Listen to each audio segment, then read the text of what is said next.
আত্রি এবং সার্থকের চেষ্টায় অবশেষে স্রোতের মনের কথা মুখে আসতে বাধ্য হলো। হ্যাঁ বন্ধুরা, ভিডিওতে লাইক দিয়ে দেখতে থাকুন। যে মুহূর্তে কিনা আত্রি বলতে থাকে যে স্রোত, তুই আমার একটা কথা শুনতো, তোর মধ্যে কি এত সৎসাহস আছে বলতো, তুই কি আদেও কোনো দিনও সার্থককে বলেছিস তোর মনের কথা যে তুই ওকে ভালোবাসিস? তাহলে এই বেচারা কী করে বুঝবে যে তুই ওকে ভালোবাসিস? আর তার থেকে বড় কথা, সে যখন জানেই না যে তুই ওকে কতটা ভালোবাসিস, তাহলে সে তো নিশ্চয়ই অন্য মেয়ের প্রতি দুর্বল হবে, সেটাই স্বাভাবিক, তাই না? এখন যখন সার্থক আমার কাছ থেকে ভালোবাসা পাচ্ছে, তাহলে তো অবশ্যই ওর পক্ষ থেকেও ভালোবাসা আমাকে দিবে। এটাই তো সম্পর্কটা হওয়া উচিত, তাই না? তাহলে এটাতে কেন তুই বিঘ্ন ঘটাচ্ছিস বলতো? দুজন ভালোবাসার মানুষের মাঝখানে তুই কেন আসছিস বলতো?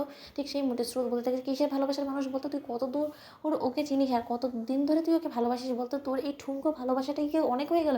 অন্যদিকে সার্থক বলতে থাকে যে ঠুনকো হলেও সেটা সত্য এবং সেটা 110% পিওর, সেটা আমি খুব ভালো করেই জানি স্রোত। তাই তুমি আর যাই হোক না কেন, আত্রীর ভালোবাসাটাকে নিয়ে কোনো মতেই তুমি মিথ্যাচার করে আমার কাছে আত্রীকে নিয়ে আমার কান ভাঙানোর চেষ্টা করে আমার মনটা বিষিয়ে দেওয়ার চেষ্টা করলেও কোনো মতে তুমি সফল হবে না, এটা আমি তোমাকে বলে রাখলাম। অন্যদিকে স্রোত বলতে থাকে যে কী এমন ভালোবাসা ও তোমাকে দিতে পেরেছে বলো তো? ওর থেকে লাখ গুণ বেশি ভালোবাসা আমি তোমাকে দিতে পারবো। তার থেকে বড় কথা, তোমাকে এই কথাটা কে বলেছে যে আমার তোমার প্রতি যে ভালোবাসাটা আছে সেটা পিওর না বলো তো?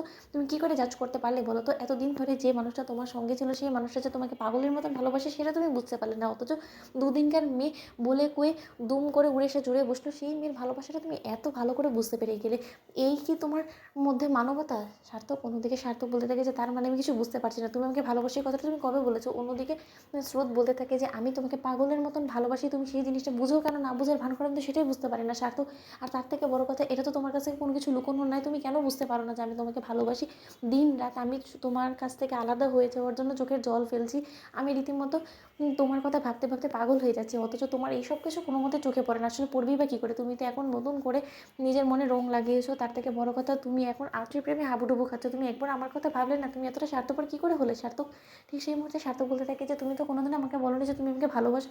সত্যি কি ভালোবাসো, নাকি আত্মীর কাছ থেকে এই আমাকে ছিনিয়ে নেওয়ার জন্য তুমি এই কথাগুলো বলছো? অন্যদিকে স্রোত বলতে থাকে যে আমি তোমাকে পাগলের মতন ভালোবাসি এবং এই আত্মীকে প্রয়োজনে মেরে ফেলতে অবধি আমার হাত কাঁপবে না। যে কিনা আমার ভালোবাসাকে আমার কাছ থেকে কেড়ে নেবে, তাকে কিন্তু আমি কোনো মতে ছেড়ে কথা বলবো না সার্থক। তাই তুমি আমাকে কোনো মতে চটানোর চেষ্টা করো না এবং আমার ধৈর্যের পরীক্ষা নিও না, তাই আমি বলে রাখলাম। অন্যদিকে আত্মী বলতে থাকে যে সার্থক, তুমি একদম এই মেয়ের কথা শুনে আর যাই হোক না কেন, তুমি আমাকে ভুল বুঝো না, আমি তোমাকে ভালোবাসি এবং তোমার মনে শুধুমাত্র আমাকে নিয়ে জায়গা আছে। অন্যদিকে স্রোত বলতে থাকে যে না, তোর ওর প্রতি কতটুকুই বা ভালোবাসা বলতে, এতে লাখ গুণ আমি সার্থককে যে পরিমাণে ভালোবাসা দিব, সেটা ও পেয়ে নিজেকে ভাগ্যবান মনে করবে। ওর জীবনে আমি যে কতটা ইম্পর্টেন্স রাখি সেটা ও নিজেও জানে, কিন্তু আজকে ও বিশ্বাসঘাতকতা কেন করছে আমার সাথে শুধুমাত্র তোর মতন মেয়ের জন্য, সেটাই বুঝতে পারছি না।